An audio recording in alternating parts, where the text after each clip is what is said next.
Olá, boa noite a todas e a todos. Meu nome é Bianca, sou uma das monitoras do projeto Isolamento com Vida e vamos trazer a discussão aqui hoje a temática da automedicação em tempos de pandemia.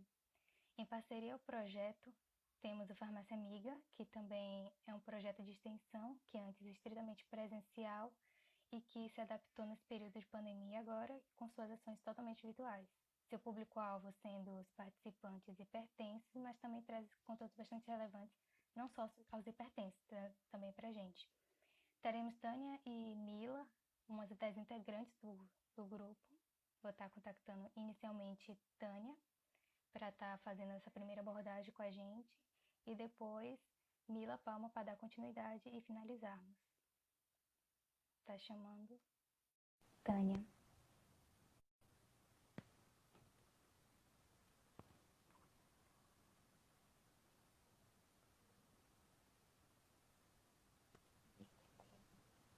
Boa noite, gente. Tudo bem? Me chamo Tânia. Boa noite. Boa noite a todos que estão aqui com a gente nessa live. Eu sou monitora atualmente do projeto Farmácia Amiga, né? Sou estudante de farmácia da UNEB. Estou aí nos últimos períodos da graduação. É uma honra para mim estar aqui, tanto como monitora do projeto, quanto como convidada do projeto Isolamento com Vida, né? Falar desse tema extremamente pertinente, que é o tema da automedicação, que pra gente é uma coisa assim relevante demais e de certa forma até um pouco preocupante, né? Então, vamos aí trazer esse bate-papo, vocês podem trazer suas dúvidas e estaremos aqui tentando responder a todos, certo? Isso aí. Então, Tânia, para a gente estar iniciando esse tema, que é bastante atual, comum, né, no nosso cotidiano, mas que traz também bastante risco, gostaria que você esclarecesse um pouquinho para a gente o que seria esse processo de automedicação propriamente dito, né? E quais são as consequências dele para a gente. Certo, vamos lá. Então, assim, o que se caracteriza, né, a automedicação? A automedicação, ela não é somente o fato de tomar os medicamentos, né, assim, ao léu, né? É o fato de você tomar os medicamentos sem um acompanhamento de um profissional, sem a orientação profissional. Quando essa automedicação acontece com a orientação do profissional, a gente chama de automedicação consciente, certo? Que é uma coisa que é benéfica. Quando você está com uma orientação adequada, acompanhado, né, munido de informações, é uma coisa extremamente benéfica, tá? O que não é correto, o que não é adequado, é você se automedicar sem nenhuma orientação pertinente, certo? Então, assim, como consequências da automedicação, elas são diversas, né? A gente pode aqui trazer uma lista enorme da automedicação e vamos citar aqui as reações adversas, as interações medicamentosas, porque a gente sabe que os pacientes, né, as pessoas, elas fazem uso de diversos medicamentos, então essas interações existem porque medicamentos são substâncias químicas, interagem entre si. Então a gente pode ter efeitos colaterais, porque nosso corpo humano é biologicamente diferente, né? Inclusive, até uma intoxicação por administração incorreta. Então, assim, um dado da Anvisa de 2015, se eu não me engano, ele mostrou que os medicamentos, eles ocupam o segundo lugar em morte por intoxicação em humanos. Então, assim, é um dado muito preocupante, se você parar para analisar. Quando você entra no CIAV, que é o Centro de Intoxicação, né, daqui da Bahia, você vai ver, de intoxicação em antiveneno, desculpa, você vai ver que os dados, eles são alarmantes. Então, assim, é necessário essa precaução, tá? E por que que normalmente isso acontece? A gente tem que levar em conta que o saber popular, ele tá aí reinando na nossa sociedade a todo momento, né? Muitas vezes, inclusive, rodeado de erros, certo? Então, assim, a gente vê, eu já vi diversas vezes, e eu acho que vocês também já devem ter visto, inclusive, se não praticado, pacientes usando 2, 3, 4 comprimidos de um determinado medicamento, ou para que a dor passe logo, né? Ou para tentar aumentar a eficácia daquele fármaco, ou aumentar a frequência de uso, talvez não use 2 de uma vez, mas use 2 em menos tempo. E a gente tem que se ater que os medicamentos, como eu disse, eles são substâncias químicas e têm um potencial nocivo e um potencial tóxico. né? Então, se você está aumentando a dose, você não tem a garantia, não tem esse saber científico, né? A população leiga não tem esse saber científico que os medicamentos eles têm um limiar de dose que é seguro. Ultrapassar esse limiar é prejudicial à saúde, é tóxico, né? Então, Uhum. é necessário a gente estar se atendo a isso e estar com o acompanhamento do profissional, certo? Para que não aconteçam reações graves, né? E a gente não esteja também indo para um centro de atendimento de emergência por conta de uma automedicação inadequada, né? Então, é necessário a gente ter essa visão. Até Uhum. porque a gente vê que talvez no meu vizinho, para o meu tio, o medicamento teve um efeito bom, teve um efeito bacana, mas para mim talvez não tenha, né? Porque o nosso corpo é biologicamente diferente. Então a gente pode Sim. possuir reações tanto positivas quanto negativas diferentes também, né? Com a prática da automedicação. Então, essa prática, inclusive, a gente pode ressaltar aí que tiveram diversas medidas sanitárias, né, que foram desde a educação à população, que a gente viu que foram feitas diversas medidas e continuam sendo feitas, né, em relação a esse tema, quanto à restrição de venda mesmo de diversos medicamentos pelo uso indiscriminado. Então, a gente pode estar citando aqui os antibióticos, para evitar e conter o avanço da resistência, né, às bactérias, os antibióticos precisaram virar medicamentos controlados, né? Porque senão a gente estaria lidando com uma coisa muito maior do que somente a automedicação, tá? E mais recentemente, tratando em nível de pandemia, a gente pode falar da ivermectina e da cloroquina, que também entraram aí na lista de medicamentos controlados, né? E que entram no mesmo nível dos antibióticos, um uso indiscriminado que trouxe consequências de medidas restritivas, né, sanitárias. Então, basicamente é isso, ter bastante cuidado, né, com a automedicação mesmo e procurar sempre a orientação do profissional. Entendi.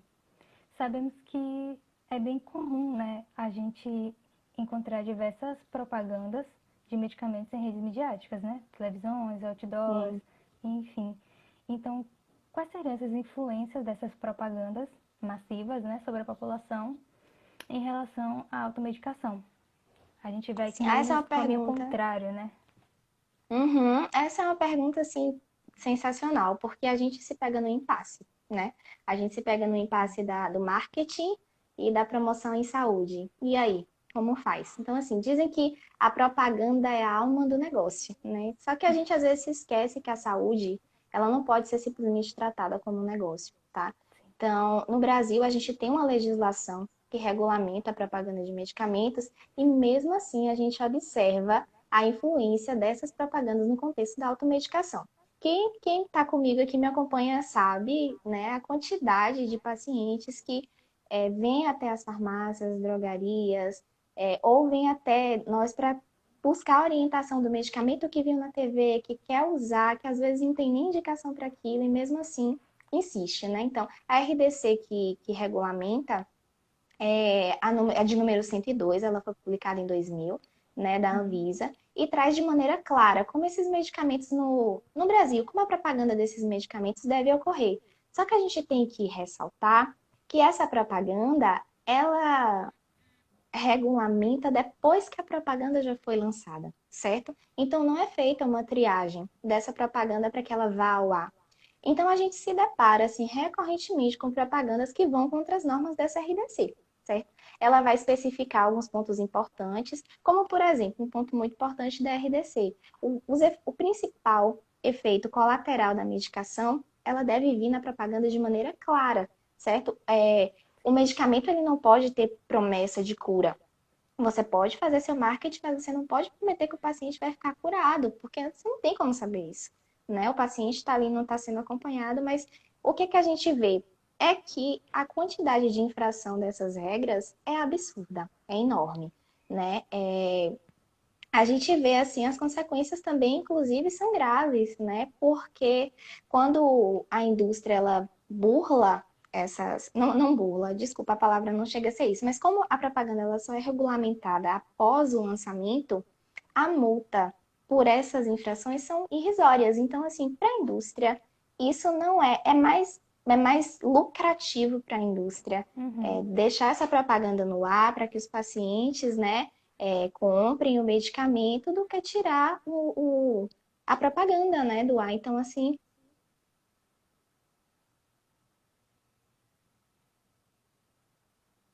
Bia, eu não tô conseguindo ver você. Tá conseguindo me ver tudo normal? Como é que tá sendo? Tô. Tá Você tá conseguindo me falhando um ver? Então, pouquinho, mas um pouquinho. Eu não tô conseguindo ver você. Pera aí, um momentinho. Acho que foi a internet. Pronto, pronto. Tô vendo você agora. tá. Tô vendo você agora. Uma outra coisa que a gente tem que se atentar, voltando aqui ao ponto da propaganda, é a frase. Ótimo, o Júlio está dizendo A que está voz ouvindo é... normal. Ótimo. A frase que a gente vê, né, obrigatória no fim da propaganda, também traz consigo essa ideia de automedicação, assim, explicitamente. Então, ao persistirem os sintomas, procure o médico ou o farmacêutico e leia a bula. Remete à sensação de que os profissionais eles só devem ser consultados caso haja persistência dos sintomas, né? Ou então se tiver efeitos adversos ou colaterais. Sendo que o correto deveria ser o contrário. O profissional ele deveria ser procurado antes da ingestão do medicamento, visando, inclusive, não somente eliminar os sintomas por meio deste diagnóstico adequado, quanto para analisar, né, e evitar esses possíveis efeitos colaterais, evitando, inclusive, situações mais graves, como, por exemplo, em pacientes hipertensos, por exemplo. Vários medicamentos vão interagir com os antihipertensivos, a gente trazendo aqui o foco para o nosso projeto, né? Sim. Diminuindo, inclusive, a eficácia do medicamento. Então, o paciente, por diversas vezes eu já vi casos do paciente não conseguir manter essa pressão arterial controlada. E quando você vai analisar direitinho o que está acontecendo, a medicação está certa, está fazendo exercício, está tomando o medicamento antihipertensivo correto, mas viu a propaganda de um medicamento, está tomando o medicamento para o que ele achava que seria necessário, está interagindo com o medicamento da hipertensão e a hipertensão não está ficando controlada, certo? A gente sabe que pressão elevada descontrolada, desregulada, é fator de risco para diversas outras doenças, e isso não acontece só com a hipertensão, acontece com diversas outras doenças, e acontece inclusive com pacientes que não têm comorbidades associadas, que veem o medicamento, tomam, né? Pode ter eventos adversos, podem acontecer diversas coisas, né? Então, é por isso que é sempre necessário a orientação de um profissional. Usem e abusem das farmácias, né? Que tem aí Hum, farmacêutico disponível em todo horário de funcionamento, né? sim. Então, basicamente é isso. Tomar bastante cuidado mesmo. E mesmo nesse período, né, de pandemia, tem a opção também de estar ligando para as farmácias e procurando estar conversando com o Exatamente. farmacêutico. Então, Exatamente, Tânia, outra exatamente. dúvida que surge muito em relação a esses medicamentos é as diferentes tarjas existentes, né? Então, quais seriam as diferenças Uhum, entre elas? certo. Nas farmácias a gente tem diversas classificações, principalmente restrições de venda de medicamentos, né? A gente tem os medicamentos que eles não possuem tarja, são os medicamentos que a gente chama de MIPs, medicamentos isentos de prescrição. Esses medicamentos são aqueles que normalmente a gente vê ali do lado de fora, né, do balcão da farmácia. Sim. Então, ali a gente vai, pega a nossa cestinha, coloca os medicamentos, faz a nossa compra, leva para casa. Normalmente não passa por uma orientação com o profissional. Estão aí inclusas as vitaminas, que a gente vê, assim, disparada em número de vendas. E que é outra coisa que a gente tem que tomar muito cuidado, né? Por exemplo, porque as vitaminas são, trazendo como exemplo dos MIPs, muito vendidas, mas também podem trazer consequências. Não é porque o medicamento está na frente do balcão que Uhum. é de venda livre, que ele realmente é isento de prescrição, é isento de receita, que não significa que não tenha efeitos colaterais, que não possa trazer complicações, né, diversas outras coisas. Então, a gente tem também os medicamentos de tarja vermelha, mas com prescrição. A gente pode citar aqui diversas classificações, entre elas, inclusive, o anticoncepcional faz parte dessa Sim. classificação, porque a gente sempre vê muito aquela ideia de medicamento não precisa de receita, né? Esses medicamentos de tarja vermelha com prescrição vem escrito na tarja vermelha que é venda sob prescrição médica. A farmácia não exige olhar a prescrição médica, mas o adequado seria estar fazendo acompanhamento com um profissional, né? Tem um profissional ali acompanhando todo o tratamento.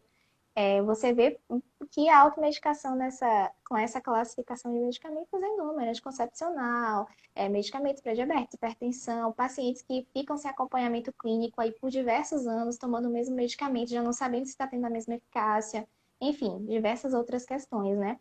Quando é uma questão interessante de pontuar, quando você faz triagem com pacientes, a paciente entra no consultório, você vai fazer toda a triagem, pergunta, tá tomando algum medicamento?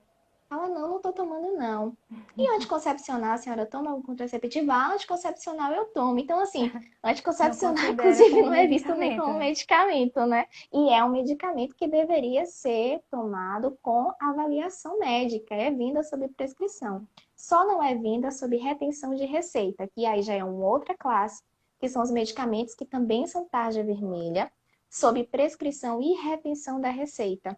Foi nessa classificação que entraram os antibióticos, entrou a hidroxicloroquina, entrou a ivermectina, né? Uhum. Então só pode ser vendido com prescrição de receita, mesmo sendo tarja vermelha, tá? A gente tem aqui também o medicamento que é tarja preta, que seria medicamentos, né, psicotrópicos que podem causar dependência, essa informação vem escrito na tarja, sobre receituário, uma receituário azul, que é uma receita B, que a gente chama, né? Então já é um outro tipo de receituário, um outro tipo de tarja. E os nossos queridinhos tarja amarela, os nossos genéricos, são a última Uhum. classificação que existe. A gente tem um G enorme ali na tarja amarela para identificar que, que o medicamento é genérico. E ele pode pertencer a qualquer uma dessas outras classes que eu citei, né? Então é sempre importante estar fazendo essa verificação com o profissional. E é isso, né? Se atentar bastante para a questão da automedicação mesmo e se cuidar. Porque, acima de tudo, a automedicação consciente é um cuidado, né? Um cuidado com a vida, é um cuidado consigo, né? Então, Tânia, muito obrigada pela sua Por participação aqui. nada. Vejo que a galera não tem dúvidas. Então, agradeço muito sua participação. Vou estar agora deixando você para estar contactando a professora Mila Palma.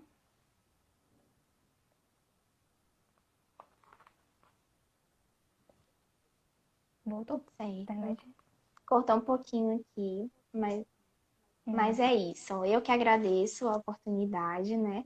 Estamos aqui abertos para todas as dúvidas. Uhum. Pode mandar no final também, se puder, não tem nenhum problema. Pode mandar, inclusive, para o direct lá do Farmácia Direct Amiga. A dos gente dois está lá, né? projetos, é. Exato, para responder. E é isso. Julie tá aqui lembrando do nosso print. Vamos fazer nosso print, né? Ah, Vamos pôr pro verdade. print, dar uma risadinha.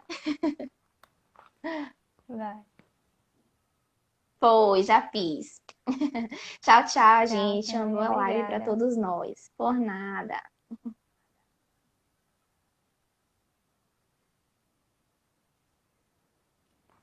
Agora a gente vai estar chamando a professora Mila, também fazer parte do projeto Farmácia Amiga.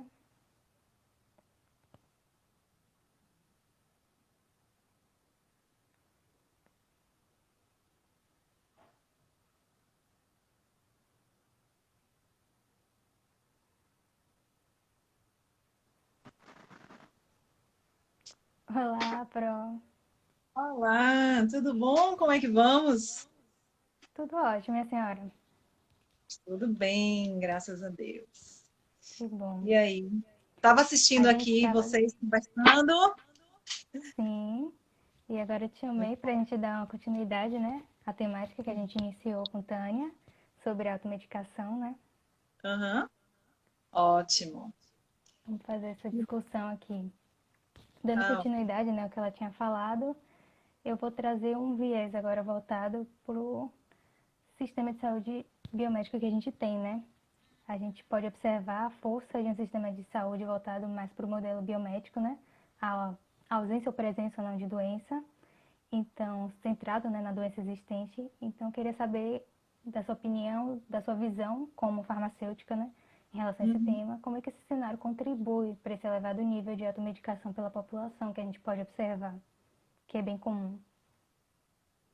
Ok, Bianca, muito obrigada. Eu vou responder sua pergunta, mas primeiro eu gostaria de agradecer pelo convite, né? A parceria que a gente conseguiu viabilizar do nosso projeto Farmácia Sim. Amiga com Isolamento com Vida, né? Era algo que a gente ansiava muito de fazer a parceria com o projeto e hoje nós estamos efetivando isso. Então, Uhum. agradecer do A projeto e gente que agradecer agradece.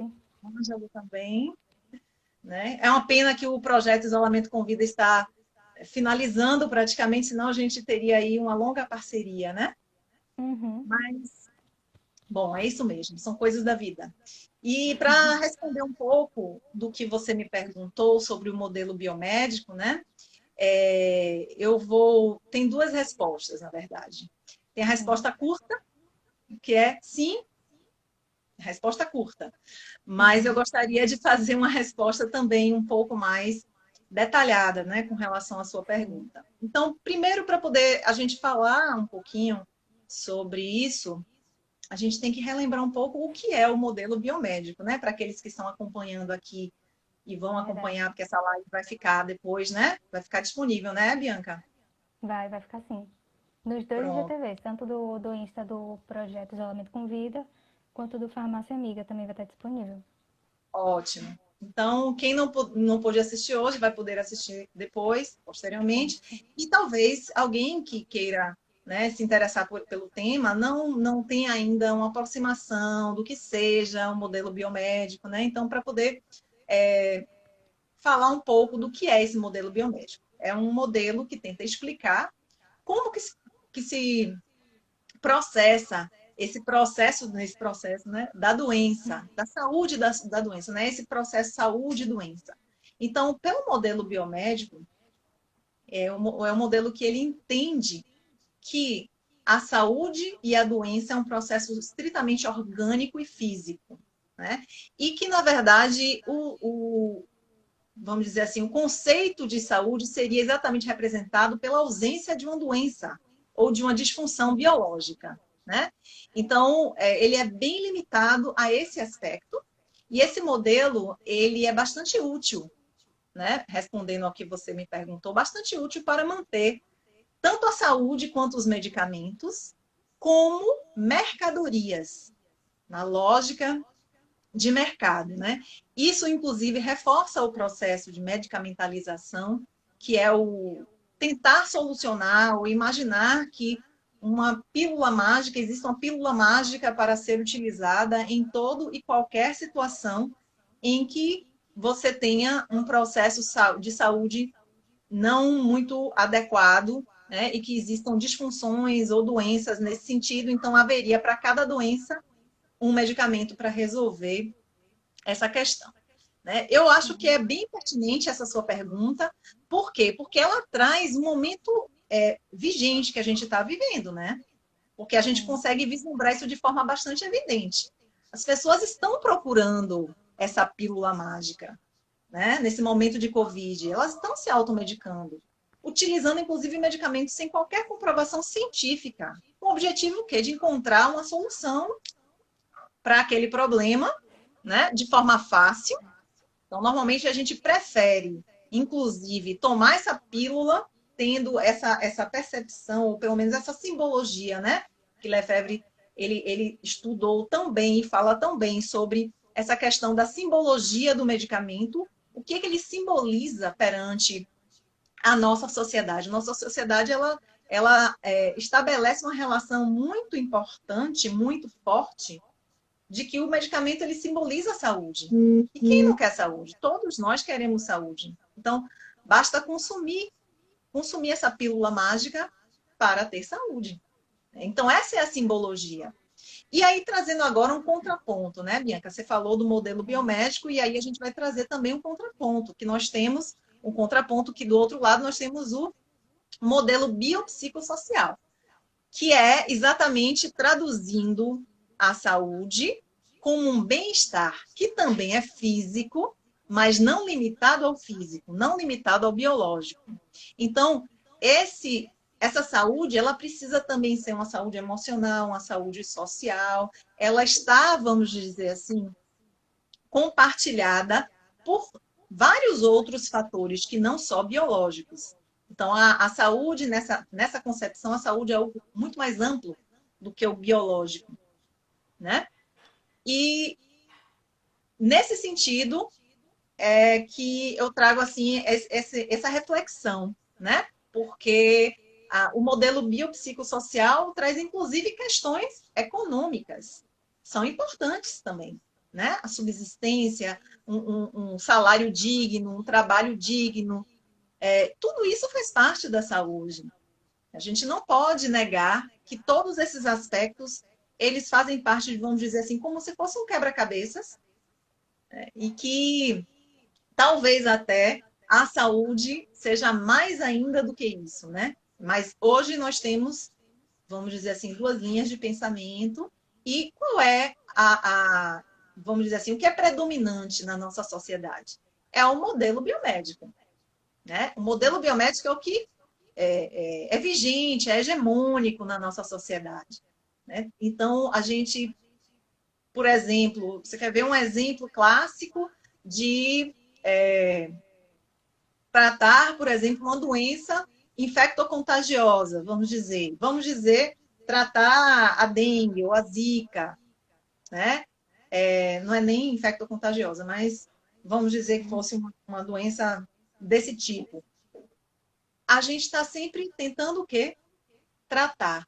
A doença, né? Tudo bem, tudo bem. Mas assim, o que que vem antes disso, né? As condições de saneamento, as condições de moradia, né? As condições, inclusive, de educação, de consciência da nossa população, que acha que muitas vezes pode achar que o que é público não tem valor ou não tem. Então, todas essas concepções, elas vão ter uma influência, ou direta ou indireta, na questão saúde. E na questão, inclusive, da saúde da comunidade. A gente está vendo muito isso, né, com a pandemia. A pandemia está nos abrindo a possibilidade de enxergar isso, essas desigualdades sociais, o quanto que as pessoas estão, isso já está comprovado, né, os levantamentos aí com relação à Covid-19, que as populações menos assistidas, que moram em locais de grande aglomeração, estão sendo mais afetadas com a pandemia. Então, a saúde tem, né, tudo a ver com todas essas questões, a questão econômica também, né? Então, basicamente. A saúde também, que a gente trata sempre é sintoma da doença e não trata pela prevenção. Não, sistema de saúde preventivo, né? Sim. Tem muito desse aspecto também, não só a prevenção no sentido, vamos dizer, de conscientizar a população, mas de ter um retorno social mesmo, de investimento para, por exemplo, saneamento, né?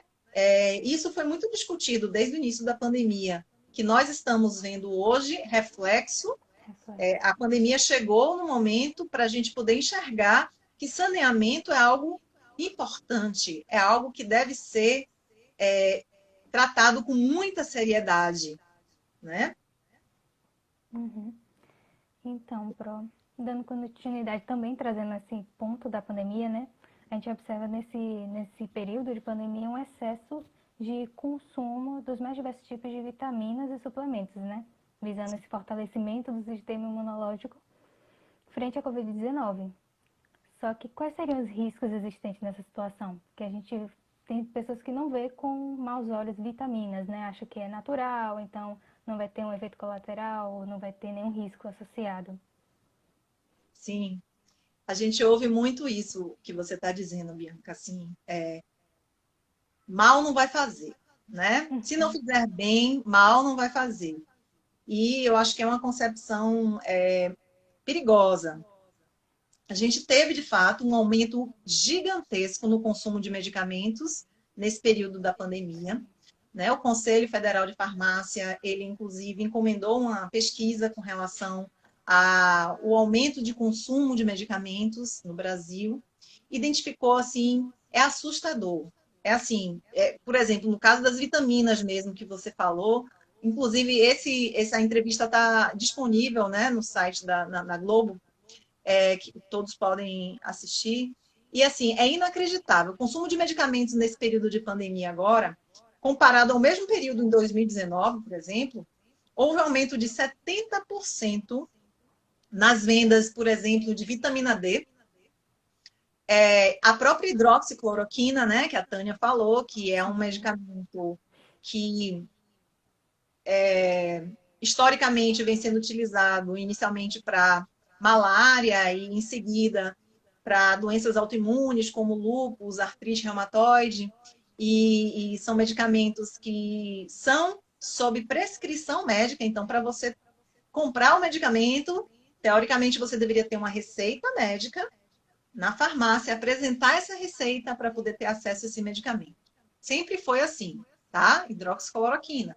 E que atualmente a gente viu o que aconteceu devido a um possível, né? Suspeitou-se que a hidroxicloroquina, porque ela tinha efeito, na verdade, in vitro, né? Em laboratório, e comprovou que tinha um efeito antiviral em laboratório. Isso já tinha alguns estudos anteriores com outros tipos de vírus, e comprovou também que teria esse efeito com o vírus, o novo coronavírus, né? Bem como também houveram algumas informações de que a vitamina D poderia estar envolvida aí na questão da melhora da imunidade, que de fato existem estudos que sinalizam que a vitamina D tem um papel importante na nossa imunidade, isso é fato, ela tem um papel importante.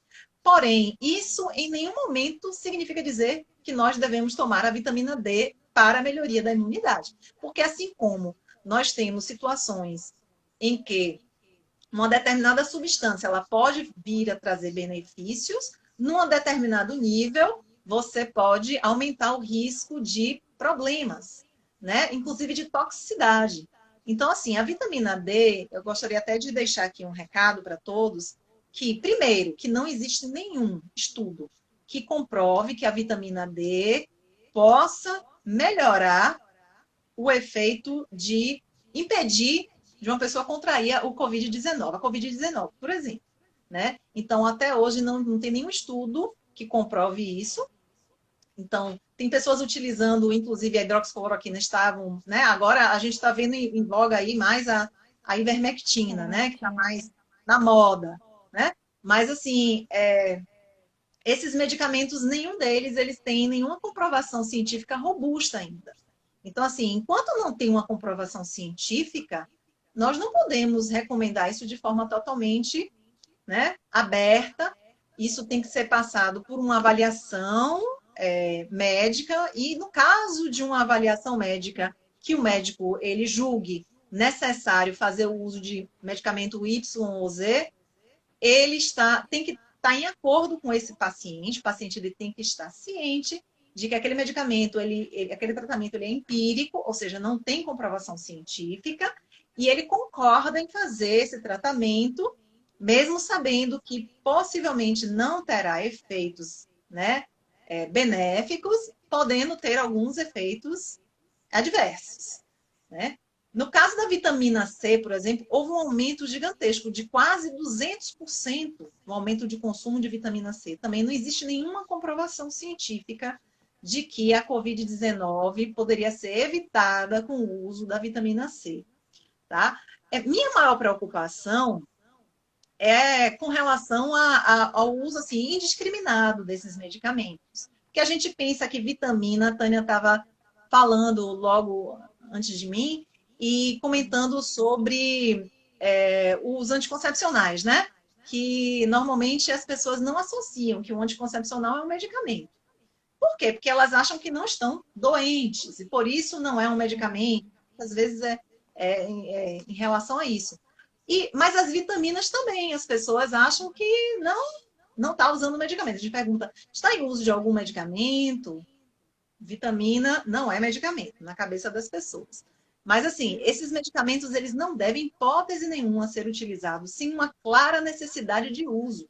Então, passa-se por uma avaliação que, normalmente, é uma avaliação médica, mas o farmacêutico também ele tem conhecimento e habilidades para poder, e competência também, para poder avaliar um paciente com relação ao uso e orientar com relação ao uso de uma vitamina.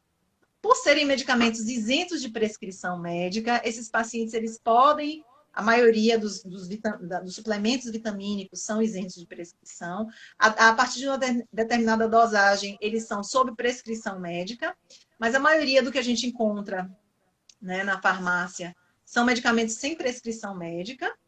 Porém, os medicamentos isentos de prescrição, eles não são isentos de risco e devem ser utilizados sob a orientação de um profissional de saúde, né? Seja ele um médico que vai avaliar ou um farmacêutico que vai avaliar e orientar também com relação ao uso desses medicamentos. Só para vocês terem ideia, vitamina, gente, só deve ser utilizado em caso de necessidade. Quais são as necessidades? Quando é que a gente utiliza uma vitamina?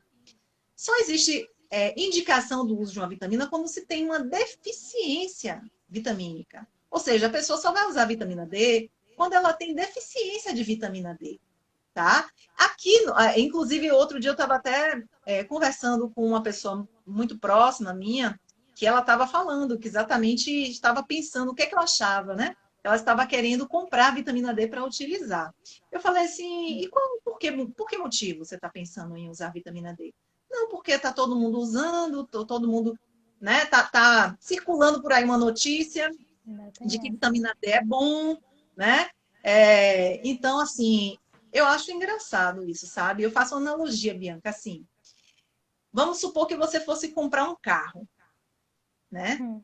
Aí dissessem para você, olha, esse carro aqui você vai comprar, mas não tem garantia nenhuma de que ele vai funcionar, de que ele não vai dar nenhum problema, de que ele não vai faltar freio e você vai bater, pode causar um acidente, você pode até vir a óbito, não tem garantia nenhuma. Você compraria? Eu não compraria. Né? E medicamento é isso, gente. Não tem garantia que vai fazer efeito. Para que você vai usar? É só risco que você vai estar se expondo a um risco. É mais ou menos a mesma coisa. Então, assim, você não tem garantia de que vai. Claro que nenhum medicamento tem 100% de garantia, mas a maioria dos medicamentos, quando eles são estudados, eles existe um percentual aí, 60% vai ter uma resposta, 80% das pessoas vai ter uma resposta. Então, existe uma lógica de você usar. Por quê? Porque existe a chance de você ter um resultado positivo com aquilo, tá? Gente, e outra coisa, Bianca, que eu não entendo é que vitamina D tá aí para todo mundo, gente. Solzão. O sol. Só tomar Olha 10, aí, 15 minutinhos. e ainda vou te dizer mais, ainda tem um porém aí, Bianca, com relação ao uso da vitamina D. Vitamina D é uma vitamina que a gente chama de lipossolúvel. O que quer dizer isso? Quer dizer que ela se acumula nas nossas células adiposas, né? Na gordurinha.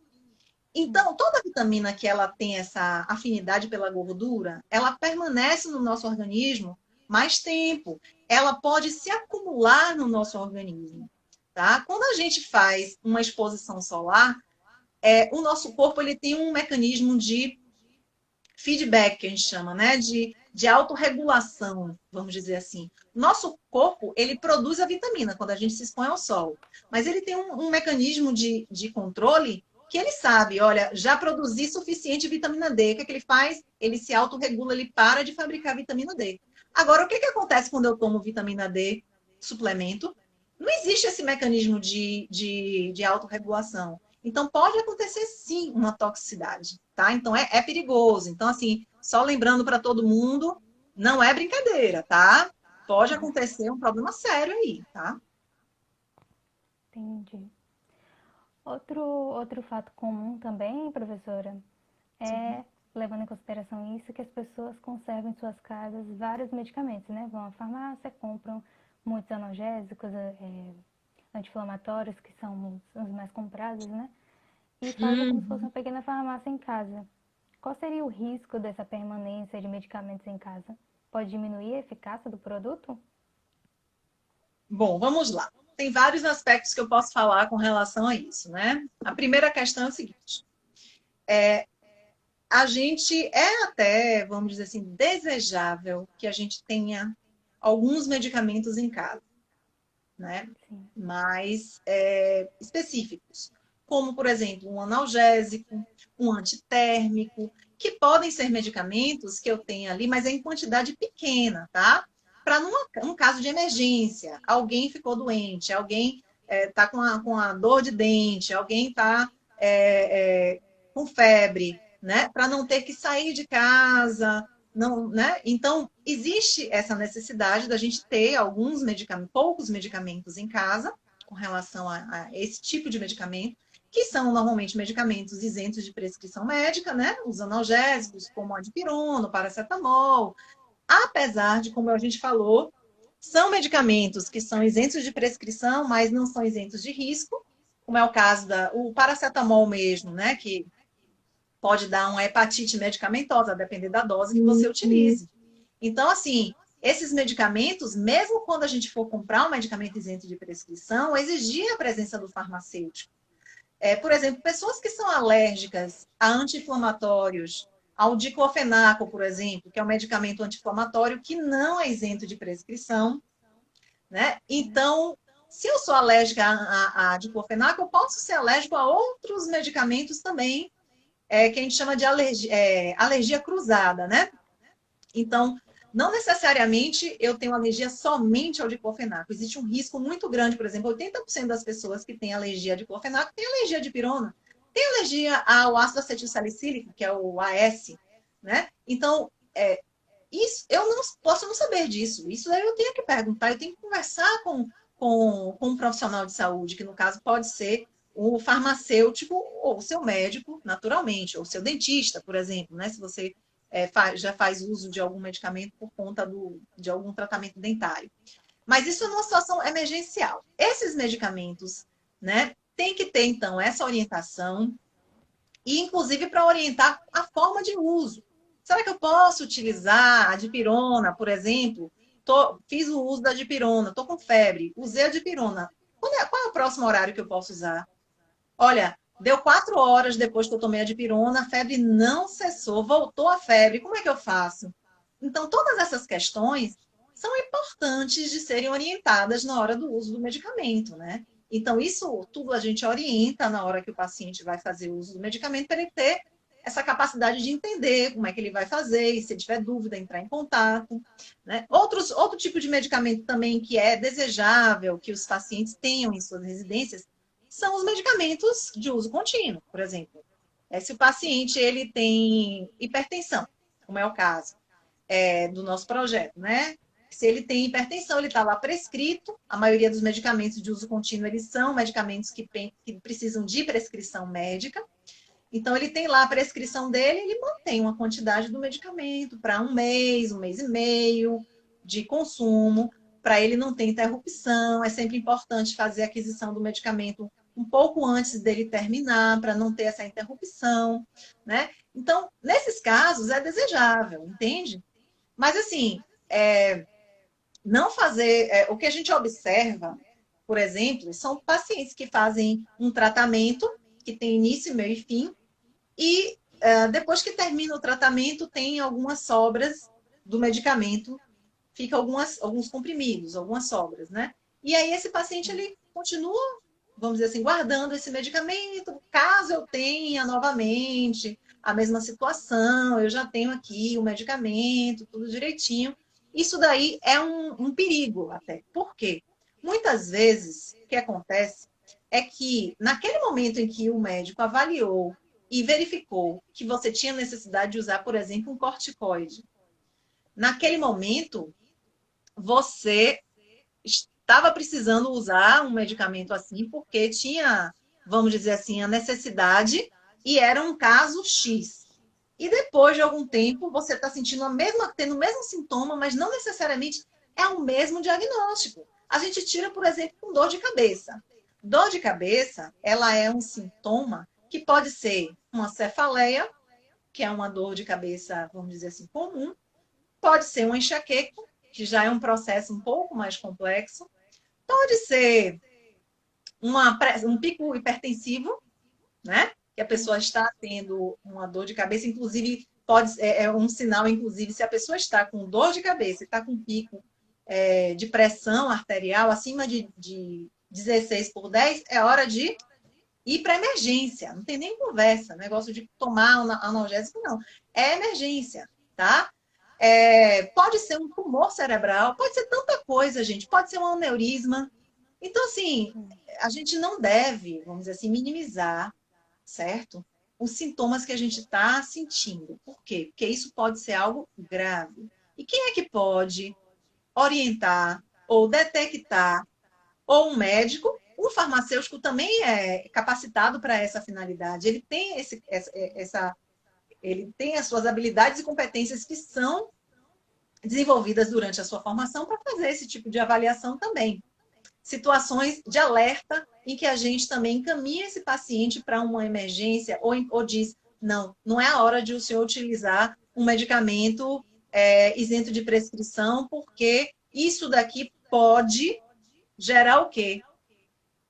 Vamos dizer assim, uma demora maior, uma delonga na sua avaliação, no seu diagnóstico de um problema que pode ser grave, né? E muitas vezes, por exemplo, um aneurisma mesmo. Nós tivemos um caso de uma paciente que... paciente não, participante de uma oficina que a gente fez, que ela estava fazendo um relato exatamente sobre isso, que a filha dela tinha dores de cabeça frequentes e ia sempre na farmácia comprar analgésico, ia sempre na farmácia comprar analgésico. Depois de mais de um ano com essa dor de cabeça, né, indo e voltando, que isso é um sinal de alerta também, não é algo pontual, é uma coisa recorrente, ela foi internada por conta de um aneurisma e veio a falecer. Então, assim, a gente pensa que às vezes é uma coisa simples, que é uma dor de cabeça apenas, e pode ser algo grave, né? O organismo Então, querendo dar um sinal, né, um alerta, e ela simplesmente tomando medicamento e... exato. E sabe o que foi interessante que a participante falou? Ela falou assim, se tivesse um farmacêutico que tivesse orientado ela sobre isso, ela talvez tivesse ido no médico antes, emergência. né? E pudesse ter descoberto. Apesar de que, assim, infelizmente, a aneurisma não tem muito tratamento, né? Mas assim, foi bem assim, comovente a fala dela com relação a, poxa, se ela soubesse que o farmacêutico ele pode ajudar nesse sentido, né? E outra questão, Bianca, antes que eu esqueça de falar, que é a questão também desse Sim. acúmulo de medicamentos, né, na residência, ele traz também dois outros desdobramentos. Um é com relação à questão do vencimento desses medicamentos. Então, assim, por exemplo, as pessoas, a maioria não sabe que depois que você abre um frasco de uma solução, um medicamento em forma de solução, um líquido, né, ou um xarope, por exemplo, se você observar na bula do medicamento, vai estar dizendo que após a abertura do medicamento, você tem uma validade específica após a abertura. Então, na maioria das vezes, Verdade. são 60 dias. Né? E as pessoas guardam isso para usar depois de muito tempo. Né? E o Achando que a validade é medicamento. só o que está na embalagem, né?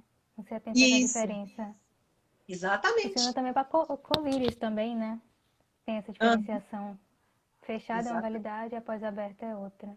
exatamente. E aí tem alguns medicamentos que são assim. E aí as pessoas consomem aquele medicamento, tem um resíduo, guardam. O ideal, se a gente for parar para pensar assim, da forma mais adequada, sobrou um tratamento, que é um tratamento que tem início, meio e fim, sobrou medicamento, tem que descartar, tá? E não é descartar assim de qualquer jeito, coloca, joga na pia, joga no vaso sanitário, não. Os medicamentos, eles são substâncias químicas, inclusive que poluem o meio ambiente se não forem descartados da forma adequada. Então, assim, o ideal é você retornar à farmácia e tentar fazer o descarte na farmácia. Nem toda farmácia, infelizmente, até o momento, não tem esse, inclusive está em discussão essa questão desse processo da logística reversa, mas já tem farmácias aqui em Salvador, por exemplo, que fazem esse tipo de descarte. Então, procurem essas farmácias para descartar esse medicamento. E fora que, assim, até Tânia estava falando sobre o CIAV, né? E o Cinetox, que é, na verdade, quem faz esse levantamento de todos os centros de intoxicação no Brasil inteiro. O Cinetox, desde 2006, medicamento é primeiro lugar em intoxicação humana.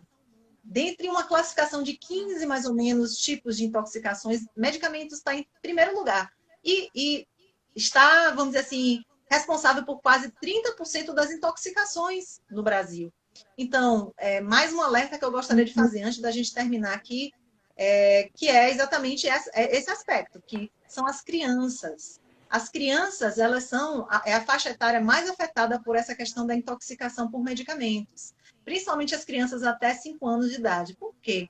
Às vezes, a gente armazena um medicamento no local que fica de fácil acesso para essas crianças. E crianças nessa idade, é comum, é normal, isso faz parte do desenvolvimento da faixa etária mesmo dessas crianças, que é exatamente experimentar o mundo através né, do contato oral, elas colocam muita coisa na boca. Então, é perigoso isso, é arriscado. Tem que deixar os medicamentos em local de difícil acesso para as crianças, tá? Para exatamente evitar esse tipo de estatística. A gente tem tido, essa estatística tem sido recorrente ano a ano, desde 2006. Então, queria agradecer sua participação aqui. Temos Não temos perguntas? 5 minutinhos restantes. Não. Bernadette aqui agradecendo. Dona Bernadette, nossa participante lá do projeto. Marcando presença aqui. E é isso. Ok, Bianca, muito obrigada. Agradecer mais uma vez pelo convite. Eu acho que é super importante a gente estar abordando esses pontos, porque muitas pessoas não sabem dessas informações, né? Então, quero aproveitar para pedir quem está aqui online, quem vier depois para ver essa live, que compartilhe com o maior número de pessoas, para a gente ter esse alcance, né? Que é uma maravilha, né? A gente que está fazendo essas atividades online, a gente está vendo aí o poder do alcance, né? Todas as atividades online, virtuais que a gente está fazendo, né? É uma maravilha. Universitárias, né? É muito bom. Muito obrigada pela participação. Nós do Projeto Isolamento com Vida que agradece. Foi muito bom ter feito essa parceria. E tchau, Pro. Tchau a todos. Tchau, gente. Tchau, Bia. Tchau, todo mundo. Tchau, tchau. Tchau.